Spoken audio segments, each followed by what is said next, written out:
Calaroga Shark Media. The show must go on. Hi, I'm Johnny Mac with your daily comedy news. Did you see RFK Jr. is considering a vice presidential candidate, and it might be Jesse Ventura, or it might be New York Jets quarterback Aaron Rodgers? Stephen Colbert joke. Now, that's a risky move to pick Aaron Rodgers, because if we've learned one thing, when he starts running, he's going to snap his Achilles. Jimmy Kimmel. These are not running mates. These are the people the Masked Singer calls when Rob Schneider says no. Jimmy Fallon said RFK Jr. was like, do you want to give it a shot? And Roger said, no, but I'll give it a horse dewormer. Love it. Kevin Costner was asked to react to John Mulaney's wonderful recap of Field of Dreams. Costner retweeted Mulaney's bit and wrote, not a bad summary. John Mulaney can rest easy. TMZ reporting that sources with direct knowledge who've already read Anna Marie Tindler's memoir, Anna used to be married to John Mulaney. The sources tell TMZ that Mulaney is never mentioned in the book, either directly or indirectly. TMZ says not only are we told that he isn't named in the book, but there's no alluding to him or their marriage. In other words, Mulaney makes no cameos in this whatsoever, literally nothing. That's interesting. Will Dave Chappelle be at SummerSlam? Well, if Logan Paul has anything to say about it, Dave Chappelle will be at SummerSlam, coming to Cleveland if you're in Cleveland on August 3rd.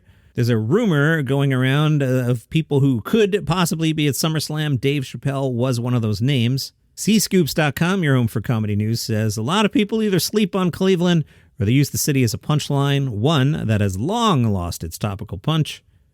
The truth is that a lot of big names have come out of the city, and Logan Paul wants his Cleveland connection to turn out for SummerSlam.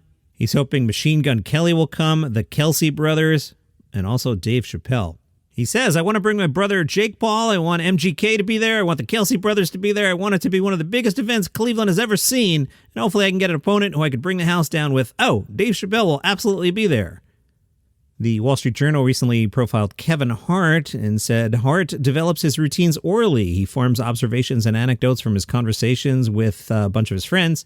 They are dubbed the Plastic Cup Boys with a Z. Members of the Plastic Cup Boys are the only comedians who open for Hart on tour. The Journal writes, moments after a show in Providence, Kevin Hart is reflecting, saying, that was a tight 59 minutes. I'm going to get it to an hour straight. I'm going to move 3 to 4 things where I want to hear the laughter be as loud as it is in other places. I should be able to feel the laughter from the top to the bottom. Snaps his fingers and says, it's fun. People look up. It's been an hour, but it didn't feel like it. In the act he's refining now, he wants to eye the backstretch of his 40s and beyond. He says, including my transition as a father, my hope for family growth and gain, and the idea of old age.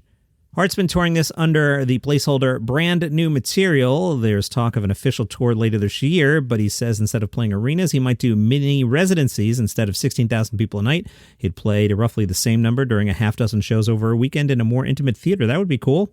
Rolling Stone profiled Ramy Youssef. We'll be hearing a lot about Ramy in the upcoming weeks with his special coming out soon. They write, as he is on stage, Youssef is soft-spoken, upbeat, and empathetic in person, always looking for the good in people and situations. Mark Curry invited Youssef to open for him on tour, and even though the Axis of Evil and other Arab comics like Mo Amer had been out there for a few years, Ramy entered a stand-up world that seemed confused by his existence. He said there was this thing on a baseline level of, wait, do Muslims laugh? Do they condone comedy? That's how in the gutter some of it was.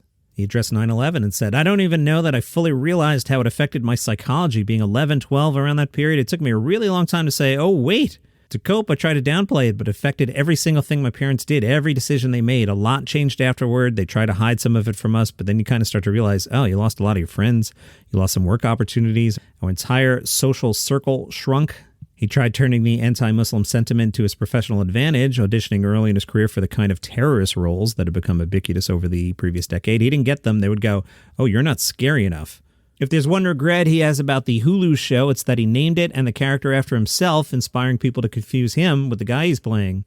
He was worried about how his parents would respond to the show. He refused to tell them anything about it because I wanted to give them plausible deniability. No 4th season has been ordered yet, but he says he's talked to Hulu about the idea of taking a long break, then returning to depict Ramy Hassan in a new stage of his life. It's definitely not over, he insists. Well, this is interesting. Johnny Knoxville, new film. It's called Sweet Dreams, out on April 12th. In it, Bobby Lee, Mo Amer, and Theo Vaughn. The official synopsis of Sweet Dreams. Forced into rehab at Sweet Dreams Recovery Center, Morris, played by Johnny Knoxville, struggles to confront the wreckage of his life, but when their house goes up for auction, he reluctantly agrees to coach their misfit softball team of recovering addicts to win a cash prize and prove that everyone, despite their past, can hit a home run. Neil Young announced he's back on Spotify. Remember, he quit Spotify when they did a deal with that Joe Rogan fellow? Yeah. Well, now that Rogan's everywhere, what's Neil Young to do? Neil said, I can't just leave Apple and Amazon like I did Spotify because my music would have very little streaming outlet to music lovers at all. Joe Rogan said, by the way, Neil Young came back to Spotify. Congratulations, Neil. Great to know you've got some ethics. Bill Murray commented who should play him in the SNL movie. Now, the SNL movie takes place in 1975, and Bill said, I'm blessed this movie will really be about the original 7 cast members, noting he didn't join until 1977. Bill said, I get to be on the sidelines. I think my name gets mentioned, which is good. He suggested some people. First up, he says, I like Kenan Thompson. Now, I'll weigh in here. I'm not sure Kenan Thompson really captures the essence of Bill Murray. His next suggestion, Bill Hader. I could see that working, although, how old's Bill Murray in 1977? Bill Murray is born in 1950. That's nice and easy, so he's 27. Bill Hader is 45, so probably not best choice to play Bill Murray. His other suggestions, Kristen Wiig. I think she's wrong for the part. Or Amy Poehler. Yeah, Amy Poehler would nail it.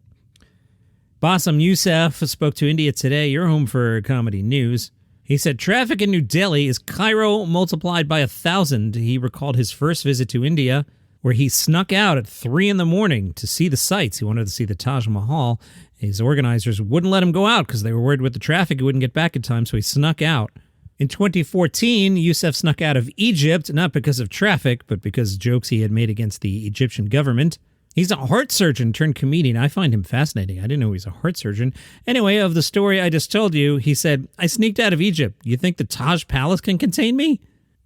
BAFTA has announced that Phil Wang, comedian that I like a lot, will host the 20th BAFTA Games Awards, the world's most prestigious annual celebration of excellence and creative achievement in games. That's April 11th. Comedy Central, all of a sudden, last Wednesday, announced out of the blue. I don't know why they didn't promote this, but they announced that starting Wednesday, March 13th, I get that it's 4 days ago, I explained yesterday, Wednesday, March 13th at 1:30 p.m., they would feature 13 hilarious new comics with short and sweet sets. Season 15 of the digital series includes Sidney Castillo, Gus Constantelis, Logan Gutzelman, Morgan J., Andrea Jin, Pap Johnson, Orion Levine, Kalia McNeil, Sean Patton, Lorena Russell, Amy Silverberg, Madison Sinclair, and Derek Stroop. Those are out already. I don't know why they didn't pre-tease it. Nate Bargatze on his podcast, I have not heard this yet, but I saw a recap of it. He talked about Jimmy Fallon appearing at his shows, was that last weekend? And said after Jimmy Fallon arrived on campus, Fallon essentially disappeared into the crowd of college students. He was followed by Nate's tour manager Travis to make sure that Fallon wasn't completely alone. Apparently, Fallon wound up at a frat party. There's also an anecdote saying that Jimmy Fallon could not open a door to a bus bathroom in the middle of the night. That's your comedy news for today. If you enjoy the program, tell a friend about it. They might like it too. I'll see you tomorrow.